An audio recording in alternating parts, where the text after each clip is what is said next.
بسم اللہ الرحمن الرحیم۔ السلام علیکم ناظرین محترم، پہلے اہل سرسار کی ایک قوم جسے قوم سبا بھی کہا جاتا ہے، اللہ تعالیٰ کی بے شمار نعمتوں کے اندر زندگی گزار رہی تھی۔ یہ قوم ایک عظیم تہذیب و تمدن کی مالک تھی۔ حضرت داؤد علیہ السلام اور حضرت سلیمان علیہ السلام کی باعظمت حکومتوں کے بعد ان کی حکومت زبان زد خاص و عام تھی۔ کہا جاتا ہے کہ یہ لوگ گندم سے آٹا پیس کر روٹیاں پکاتے تھے، لیکن اس قدر اسراف کرنے والے اور ناشکرے تھے کہ انہیں روٹیوں کے ساتھ بچوں کا پاخانہ صاف کرتے تھے۔ انہیں آلودہ روٹیوں کو اکٹھا کرنے سے ایک پہاڑ بن گیا تھا۔ ایک صالح شخص نے وہاں سے گزرتے ہوئے ایک عورت کو دیکھا جو روٹی کے ساتھ بچے کے پاخانے کے مقام کو صاف کر رہی ہے۔ اس شخص نے عورت سے کہا، تیرے اوپر افسوس، خدا سے ڈر، کہیں ایسا نہ ہو کہ خدا تیرے اوپر اپنا غضب ڈھائے اور تجھ سے اپنی نعمت چھین لے۔ اس عورت نے جواب میں مذاق اڑایا اور مغرورانہ انداز میں کہا، جاؤ جاؤ، گویا کہ مجھے بھوک سے ڈرا رہے ہو۔ جب تک سرسار جاری ہے مجھے بھوک سے کسی قسم کا کوئی خوف نہیں۔ کوئی زیادہ عرصہ نہیں گزرا تھا اللہ تعالیٰ نے ہوس بازوں پر اپنا غضب ڈھایا۔ پانی جو کہ زندگی کی بنیاد ہے ان لوگوں سے چھین لیا تھا۔ قحط نازل ہوا۔ بات یہاں تک پہنچ گئی کہ ان کی ذخیرے کی ہوئی تمام غذا ختم ہو گئی۔ آخر کار وہ مجبور ہو گئے انہیں آلودہ روٹیوں پر ٹوٹ پڑے جو ان لوگوں نے اکٹھی کر کے پہاڑ کے مانند ڈھیر لگایا ہوا تھا، بلکہ وہاں سے روٹی لینے کے لیے صف لگتی تاکہ ہر کوئی وہاں سے اپنے حصے کی روٹی لے سکے۔ کفران نعمت، قحط اور ان کی بدحالی کے بارے میں متعدد روایات موجود ہیں۔ سورۃ نحل کی آیت نمبر 112 اور 113 میں یوں ارشاد ہوتا ہے، اور اللہ نے اس قریے کی بھی مثال بیان کی ہے جو محفوظ اور مطمئن تھا، اس کا رزق ہر طرف سے باقاعدہ آ رہا تھا، لیکن اس دریا کے رہنے والوں نے اللہ کی نعمتوں کو انکار کیا تو خدا نے انہیں بھوک اور پیاس کا مزہ چکھایا، صرف ان کے ان اعمال کی بنا پر جو انجام دے رہے تھے، اور یقیناً ان کے پاس رسول آیا تو انہوں نے اس کی تکذیب کر دی، تو پھر ان تک عذاب آ پہنچا کہ یہ سب ظلم کرنے والے تھے۔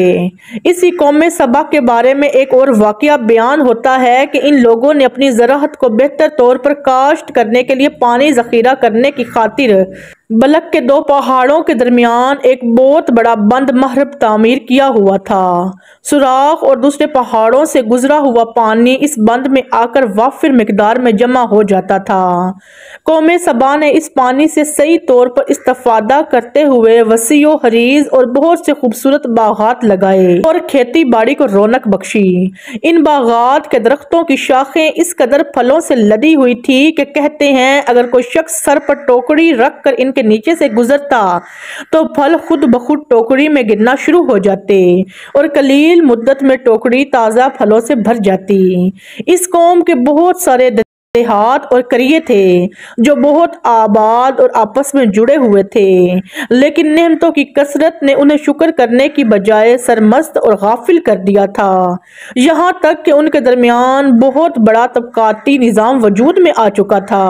ان میں سے صاحب اقتدار لوگوں نے کمزوروں اور ضعیفوں کا خون چوسنا شروع کر رکھا تھا، یہاں تک کہ ان لوگوں نے خدا سے ایک احمقانہ التماس کی جس کا ذکر سورۃ سبا کی آیت نمبر 19 میں ملتا ہے۔